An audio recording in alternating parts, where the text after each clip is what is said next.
کاش این اواخر بودش مثل اوایل، یعنی بیشتر توجه میکردی و بیشتر بودش به حواست، ولی دیگه حتی با شوخیامم میشدی کلافه سری. فقط بگو بدونم رو چه حساب همه چی و خرابش کردی.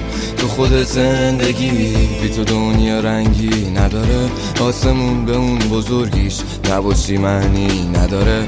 نبودن تو پلومن با مرگ من اصلا فرقی نداره. این آدم جز عاشقت بودن دیگه حرفی. من اشتباه کردم، فکر میکردم فرق داشتی، یهو به خودم اومدم دیدم دستات توی دستامی. میکردی لجبازی قراشی هر بار جیغ، نه نگو حق داشتی دوستم داشتی نه نداشتی. من اشتباه کردم، فکر میکردم فرق داشتی، یهو به خودم اومدم دیدم دستات توی دستامی. میکردی لجبازی قراشی هر بار جیغ، نه نگو حق داشتی دوستم داشتی نه نداشتی.